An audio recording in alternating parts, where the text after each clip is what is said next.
Encore une fois à la SMHP de m'avoir invité à vous parler aujourd'hui d'un sujet qui nous est cher à Dijon, qui est la pathogénie de l'artérite à cellules géantes.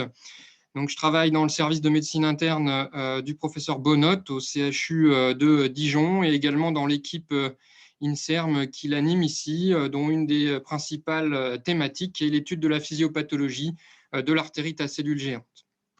Alors, voici mes liens d'intérêt. Donc, comme vous le savez, l'artérite à cellules géantes est une vascularite granulomateuse des gros troncs qui atteint les patients au-delà de 50 ans. Je n'insisterai pas sur le diagnostic et la prise en charge dans ce topo, puisque ce sera abordé ensuite.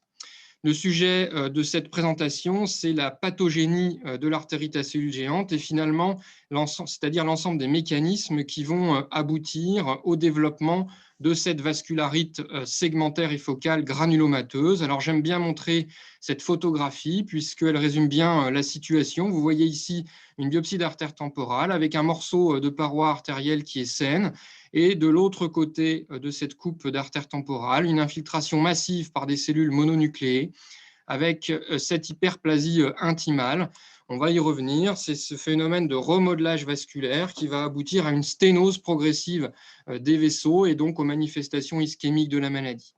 Lorsqu'on zoome à cet endroit, on voit les signes histologiques que vous connaissez dans cette biopsie d'artère temporale, avec cette destruction de la média, où il y a une infiltration par des cellules géantes qui sont le fruit de la fusion de macrophages activés. Et puis, donc, cette limitante élastique qui, du côté de l'artère saine, est bien préservée, bien continue. Et puis, donc, au niveau de l'artère atteinte de vascularite, est détruite avec finalement une frontière qui est normalement parfaitement étanche entre l'intima et la média, qui se retrouve ouverte et qui va permettre à des cellules de voyager de la média vers l'intima, à proliférer et à constituer cette hyperplasie intimale. Alors, dans le topo d'aujourd'hui, je vais essentiellement axer mon topo sur le rôle des lymphocytes T dans l'artérite à cellules géantes, puisque c'est là qu'il y a le plus d'actualité.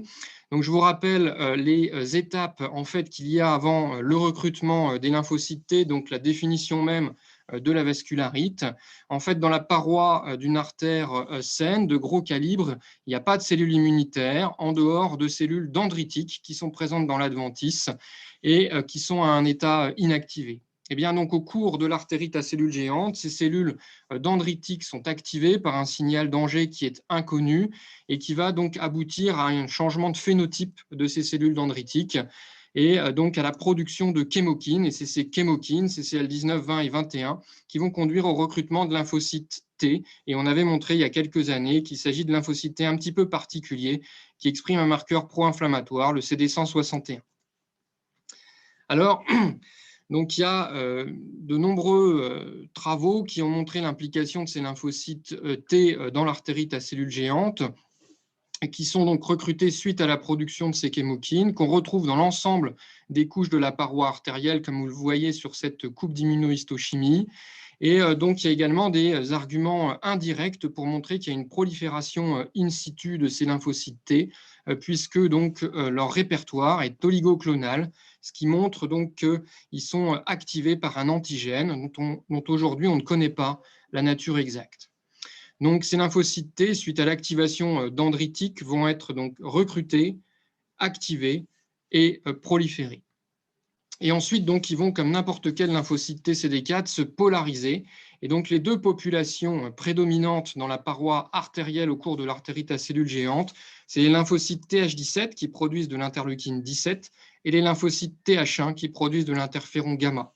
Et donc, quand vous voyez ces deux photos, ce qui, quand même, frappe, c'est que donc, les zones de production de ces deux cytokines sont les mêmes. Et donc, il y a vraisemblablement des cellules double positives qui sont capables de produire et de l'interféron et de l'interleukine 17.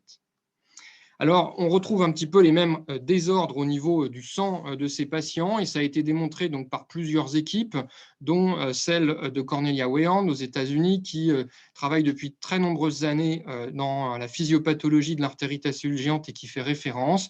Et donc, ça a également été démontré par Benjamin Terrier et puis également dans notre équipe.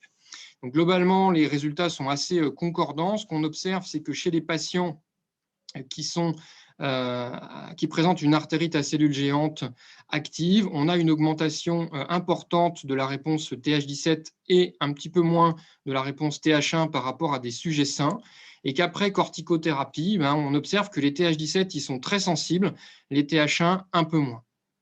On avait, nous, obtenu à peu près la même chose, avec également une sensibilité très forte des TH17 à la corticothérapie et plus modérée des TH1.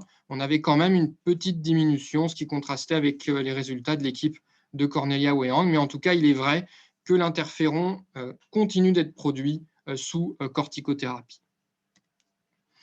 Alors, donc, si on revient à notre modèle physiopathologique, eh bien, donc, le lymphocyte T, on a dit qu'il était activé, qui proliférait et ensuite qui se polarisait en produisant de l'IL-17 qui était rapidement donc, supprimé par la corticothérapie et de l'interféron gamma. Et donc, probablement, l'interféron gamma, c'est la cytokine clé qu'il faut essayer de contrôler pour améliorer le traitement de cette pathologie. Interféron gamma, dont on connaît le rôle grâce aux travaux de l'équipe de Mariacide à Barcelone, qui a développé un modèle expérimental dans lequel elle cultive. C'est le modèle qu'on utilise également à Dijon. On cultive en fait ces artères dans des petits puits de culture, dans un gel 3D qui s'appelle du matrigel.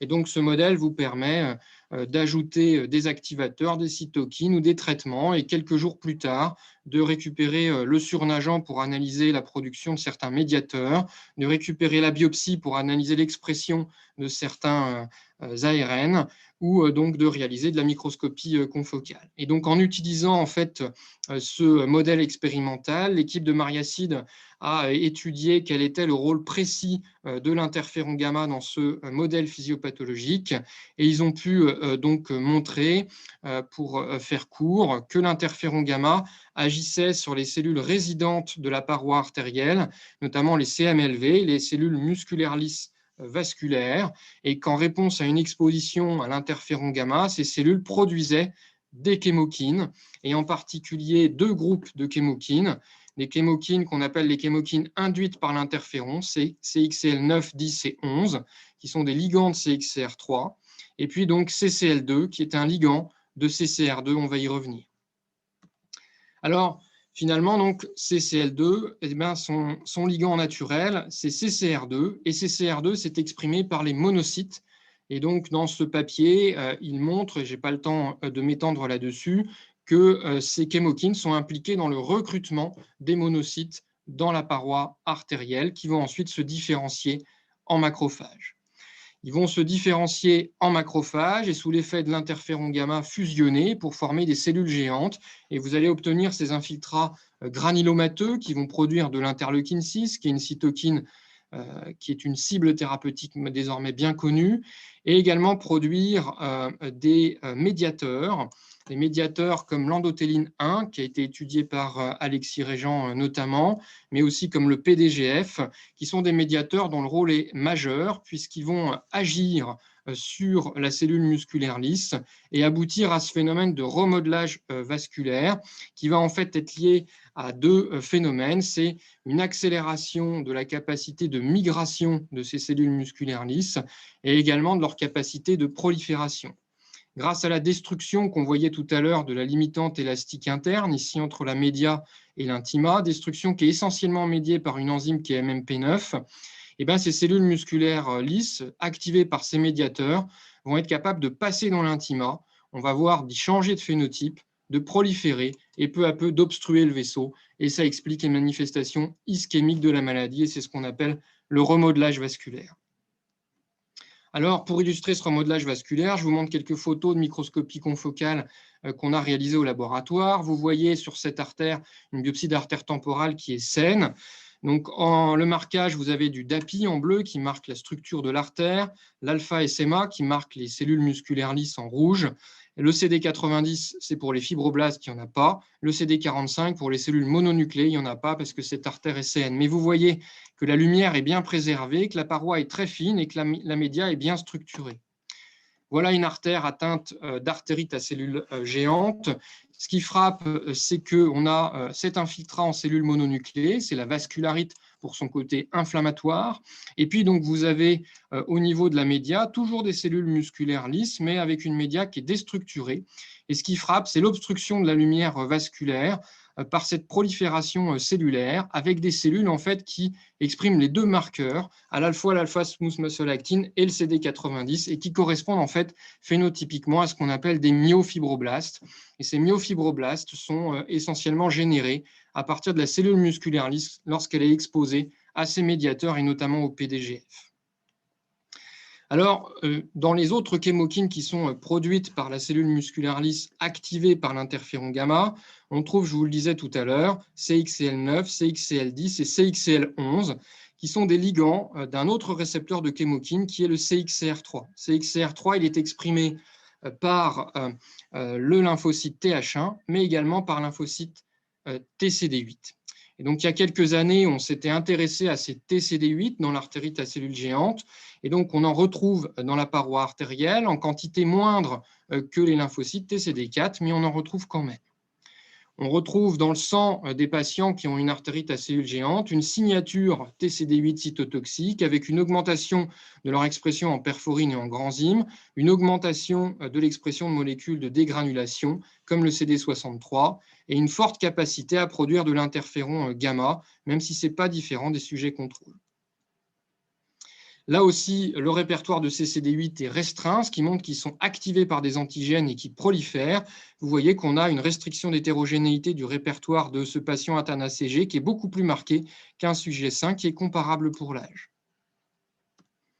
Et puis on retrouve ces CD8, notamment dans la néo-intima. Et ce qui est important, c'est en bas à droite, ces CD8 expriment des granules de granzyme, ce qui laisse supposer qu'ils sont cytotoxiques vis-à-vis des cellules résidentes de la paroi artérielle. Et ce qu'on avait pu identifier, c'est que de manière assez intéressante, plus vous avez une signature CD8 importante dans la paroi artérielle dans les BAT, plus donc, la proportion de patients qui font des complications ischémiques augmente. Donc, on avait un cut-off à 6%. Au-delà, plus d'un patient sur deux avait des manifestations visuelles. En dessous, moins de 1 patient sur 5.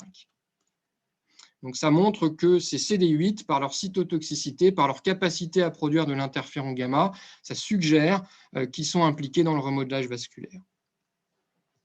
Alors, un petit peu comme pour les CD4, donc, il est décrit des CD8 régulateurs donc, qui agissent grâce à des exosomes qui contiennent une enzyme qui s'appelle NOX2, qui donc, en fait, interagit avec la voie de signalisation du TCR pour avoir un effet immunosuppresseur. En fait, ce qui est intéressant, c'est que ces CD8 régulateurs ont une activité suppressive qui va donc diminuer avec le vieillissement. Et donc, vous savez que l'artérite à cellules géantes est une pathologie qui survient après 50 ans, surtout entre 70 et 80 ans.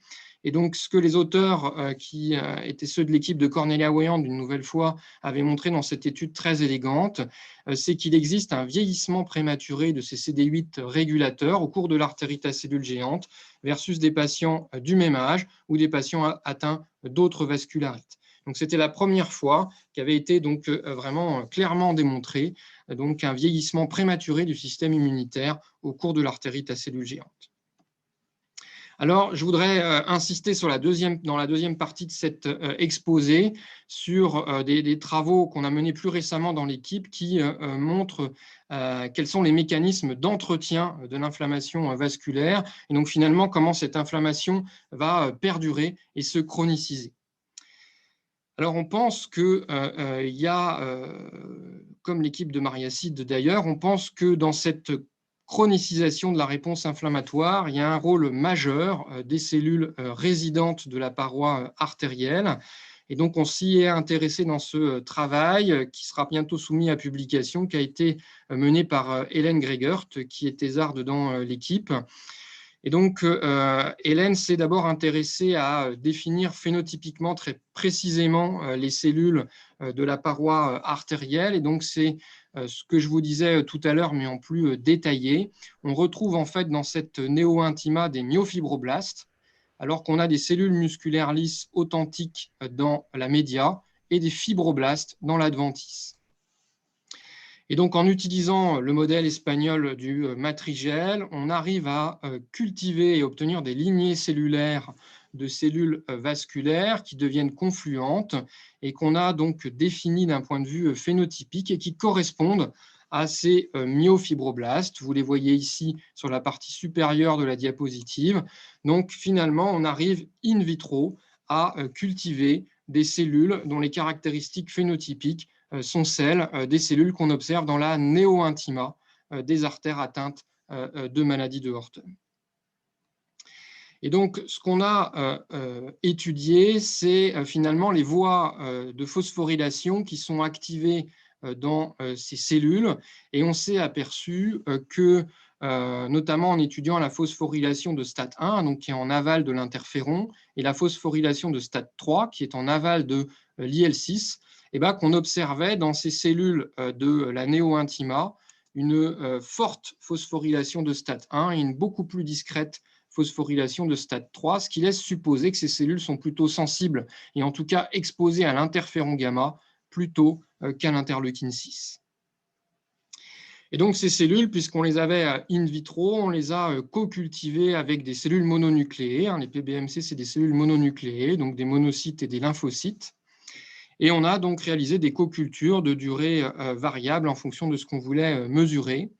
Donc, ce que je voudrais vous montrer aujourd'hui, c'est que finalement, lorsque les lymphocytes, que ce soit des lymphocytes TCD4 ou des lymphocytes TCD8, lorsqu'ils sont en contact avec les cellules musculaires lisses, eh bien, au lieu d'observer une contraction clonale et une perte progressive de leur capacité à synthétiser de l'interféron gamma qu'on observe habituellement au bout d'une semaine de culture, eh bien, donc, ces cellules continuent à être capables de produire de l'interféron gamma, et donc que les cellules musculaires lisses sont capables de fournir des signaux à ces lymphocytes T pour leur permettre de produire plus et plus longtemps de l'interféron gamma. Et donc, si on pré-traite ces cellules musculaires lisses avec de l'IL6 et un récepteur soluble de l'IL6, ça n'augmente pas leur capacité à maintenir cette polarisation TH1. Par contre, si on les pré-traite avec de l'interféron gamma, ça augmente encore cette capacité. Donc finalement, ce que ces résultats ils montrent, c'est que la cellule musculaire lisse, elle est au centre d'une boucle d'amplification de la réponse inflammatoire.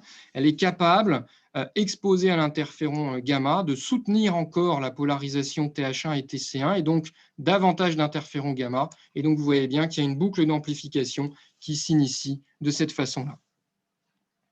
Le deuxième mécanisme d'entretien de la réponse inflammatoire, c'est plutôt un défaut de réponse, c'est un déficit de la réponse T-régulatrice au cours de l'artérite à cellules géantes. Alors, on y avait déjà travaillé il y a quelques années dans un papier publié en 2012 où on avait montré qu'il existait un déficit quantitatif en Treg circulant chez les patients atteints de maladie de Horton versus des contrôles et que ce n'était pas corrigé après corticothérapie, mais on n'avait pas été tellement plus loin. On avait étudié l'expression de FOXP3, le facteur de transcription des Treg dans la paroi artérielle, et vous voyez que donc il y a très très peu de Treg, c'est ces petits points marrons qui sont très rares dans la paroi artérielle. Et comme vous le savez, les T-régulateurs, ils sont définis par un phénotype qui est d'ailleurs assez discutable, mais ils sont surtout définis par une fonction, c'est-à-dire une capacité une fonction suppressive et notamment une capacité à inhiber la prolifération et la polarisation des T-effecteurs par différents mécanismes que je n'ai pas le temps de détailler ici. Et la deuxième chose, c'est que ces T-régulateurs, ils sont très hétérogènes. Et il existe notamment une population de T-régulateurs qui expriment une version de FOXP3, leur facteur de transcription, qui est déficitaire en exon 2. FOXP3, il y a, je crois, 11 ou 12 exons. Et donc, ces T-reg qui n'ont pas d'expression de l'exon 2 sont fonctionnellement moins performants et produisent de l'interleukine 17 parce que l'exon 2 est indispensable à la répression de ROR gamma T et ROR alpha, qui sont les facteurs de transcription nécessaires à la synthèse d'IL-17. Or, ces Treg déficitaires en exon 2, ils ont été montrés comme étant en excès et impliqués dans la physiopathologie des vascularites associées aux ANCA il y a quelques années. Alors, au cours de l'artérite à cellules géantes, cette fois, c'est le groupe de John Stone qui avait mesuré ces lymphocytes T régulateurs déficitaires en exon 2 et montré qu'ils étaient augmentés chez les patients atteints de maladie de Horton, ici en rouge, comparativement à des sujets sains, et que c'était corrigé par le tocilizumab, et vous voyez qu'il y a assez peu de patients. Donc, on a souhaité le faire chez un plus grand nombre de patients. On a comparé 40 sujets contrôles, 20 patients atteints de maladie de Horton qui étaient prélevés avant et après traitement avec un traitement par corticoïde seul, et puis donc 20 patients qui étaient prélevés 2 fois, avant traitement et après traitement par corticoïde et tocilizumab intraveineux.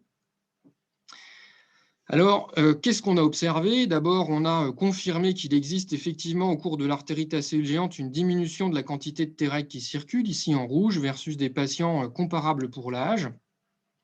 Et puis, on a trouvé un effet assez dichotomique entre les corticoïdes, qui, après 3 mois de corticoïdes, les patients avaient des Treg qui continuaient de baisser, alors qu'après 3 mois de cortico plus toci, on avait une augmentation modeste mais significative du pourcentage de Treg circulant. On s'est également intéressé à ces Treg déficients en exon 2, dont je vous parlais il y a quelques instants. Et donc, là aussi, on a retrouvé, avec un peu plus de patients, une augmentation significative de ces Treg hypofonctionnels inflammatoires chez les patients atteints de maladie de Horton. Et ce n'est pas mis sur la diapositive, mais ce qui est assez intéressant, c'est que les patients qui ont le plus de Treg déficients en exon 2 ici ont les taux sériques d'IL6 les plus élevés par rapport à ceux qui ont des taux normaux. Et donc, là aussi, la corticothérapie n'était pas capable de corriger cet excès de delta-2 Treg, alors que le toci le corrigeait, comme l'avait montré l'équipe de Johnstone.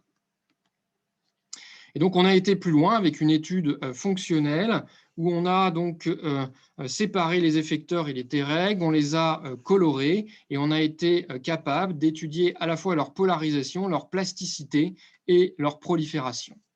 Et donc, qu'est-ce qu'on a pu observer? Vous avez sur le graphique en B l'évaluation de la capacité suppressive des Treg vis-à-vis de l'inhibition de la prolifération des T effecteurs. La première colonne, c'est des sujets contrôle. Vous voyez qu'on a une capacité d'inhibition qui est de 50%, alors que les Treg des patients atteints de maladie de Horton n'ont quasiment pas de fonction suppressive. Et lorsqu'on ajoute du tocilizumab dans les puits de culture, on restaure au moins partiellement cette capacité suppressive. Et donc, à ce stade, on s'était demandé si le défaut de réponse était lié au Treg ou à une résistance des effecteurs. Et donc, pour y répondre, on a cultivé des effecteurs de patients atteints de maladie de Horton avec des Treg contrôle et on a totalement restauré la fonction suppressive, ce qui montre qu'il y a réellement un déficit fonctionnel des Treg au cours de la maladie de Horton et que ce déficit est dépendant de l'interleukine 6. Et donc, là où on a été un petit peu plus loin, c'est qu'en plus d'étudier la capacité des Treg à inhiber la prolifération des effecteurs, on a étudié leur capacité à inhiber la polarisation vers la voie TH17. Et donc, les Treg des sujets contrôle ont peu d'effet sur l'inhibition de la différenciation de TH17, alors qu'ils augmentent la polarisation TH17 au cours de la maladie de Horton et que cette augmentation est corrigée par le tocilizumab. Et enfin, on s'est intéressé aux Treg en eux-mêmes. Donc, vous voyez que chez les sujets sains, ces Treg, qu'ils soient seuls ou en présence d'effecteurs, produisent très peu d'IL-17, moins de 5% d'entre eux, alors que plus de 15% des Treg des patients atteints de maladie de Horton produisent de l'interleukine 17. Donc finalement, ce qu'on a observé dans cette réponse T-régulatrice, c'est des dérèglements au cours de l'artérite à cellules géantes. Lorsque la maladie est active, on a un excès de ces Treg déficitaires en exon 2, peut-être dû à l'interleukine 6, d'où des Treg qui sont moins fonctionnels et qui produisent beaucoup d'interleukine 17, ce qui peut donc jouer un rôle dans l'inflammation vasculaire. Sous corticoïdes seuls, on supprime la production d'IL-17, mais on ne restaure pas cet exon 2. Donc, on n'a pas une réponse T-régulatrice normale qui se remet en place. Alors que sous tocilizumab, on bloque totalement la signalisation de l'IL-6, on restaure l'exon 2, on réprime les facteurs de transcription de l'IL-17 et les Treg sont davantage fonctionnels. Alors, ces résultats sont assez séduisants sur le plan fondamental, mais on ne sait pas aujourd'hui si le fait de restaurer une fonction T-régulatrice fonctionnelle a réellement un impact sur le devenir des patients en termes de prévention des rechutes. Un troisième mécanisme de contrôle de la réponse immunitaire qui est altéré au cours de l'artérite à cellules géantes, c'est le système des immune checkpoints et notamment du PD1, PDL1. Vous le savez que c'est des cosignaux inhibiteurs pour le lymphocyte T. Et donc, le groupe de Cornelia-Weyand a montré qu'il existait au cours de l'artérite à cellules géantes un excès de lymphocytes T exprimant PD1, ce qui est logique puisqu'il s'agit de lymphocytes T activés, et que les cellules dendritiques étaient déficitaires en cette molécule inhibitrice qui est PDL1, ce qui joue un rôle, là aussi, dans l'entretien de la réponse inflammatoire. Donc, en conclusion, ce que je voulais vous dire aujourd'hui, c'est que finalement, dans cette vascularite des gros vaisseaux granulomateuses, le lymphocyte T et sa polarisation jouent un rôle majeur.